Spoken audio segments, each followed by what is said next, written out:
Hello guys, so we are going to continue the discussion with respect to chain rule of derivatives. In this video, we are going to see some of the amazing applications of chain rule in data science. As we go ahead with respect to this particular applications, I will also be putting some detailed video so that you will be able to understand.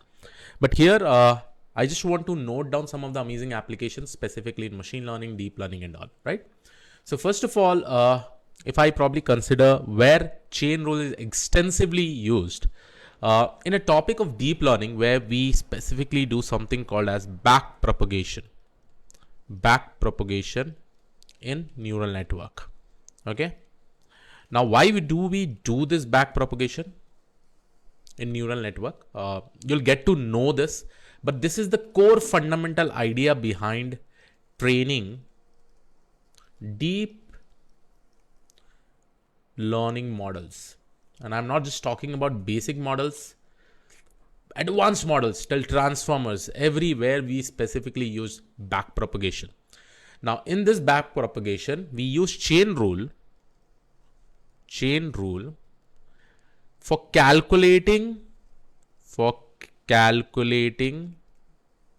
the gradients of loss function. The gradients of loss function. Okay. And this is with respect to the weights that are initialized. If you're not able to understand this, please wait for the next module to probably come up, because in the upcoming modules, I have discussed this in a detailed video with respect to artificial neural network in the same course itself, right? So here our main aim is to minimize the loss, and to minimize the loss, we need to update the weights. And if you need to update the weights, we really need to apply chain rule for that, right? And this process is basically called as back propagation. So for right now, you just understand that training deep learning models, it is very much important, specifically with respect to the chain rule. Okay. Second thing, where we actually use this is in gradient descent optimization, right? Gradient descent optimization. So this is just a kind of optimizer to probably train your machine learning algorithms. There are a lot of models that we specifically, machine learning algorithms that we use, like linear regression. So in this course, you will also be able to see this particular algorithm in depth. We will be discussing as we go ahead. In linear regression also, the goal is again to minimize the cost function. Okay.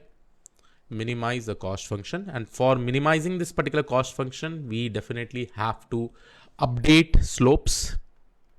And for updating these slopes, we definitely use something called as gradient descent optimizer. And this optimizer specifically uses chain rule, right? Chain rule. So for right now, just get to know about this specific information. Okay. One more amazing technique where chain rule are basically used in feature engineering. Let's say I will go ahead and write chain rule in feature engineering.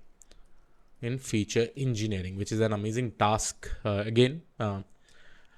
And here, for any complex transformation of raw data, you basically use chain rule. Let's consider that I have a function z is equal to log of x square plus y square, right? So if I have this amazing transformation or amazing function itself, right? If I want to probably go ahead and apply chain rule in this. So first of all, I will go ahead and apply for log. So log will be nothing but log of x. Derivative of log of x is nothing but 1 by x square plus y square. And then we go ahead and apply for this particular value the derivative. So here I'll just go ahead and multiply with 2x.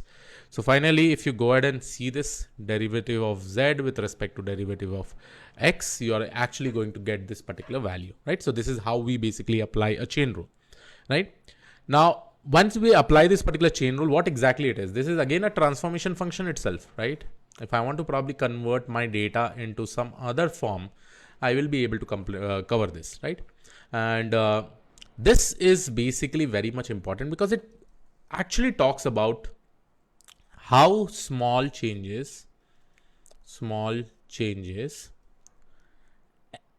in x and y affect z, right? Affect z. So if I really want to find out how small changes in X and Y affect Z, I can apply the chain rule over here.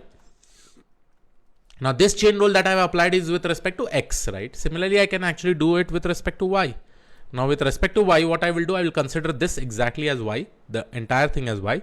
So this will be nothing but 1 by X square plus Y square.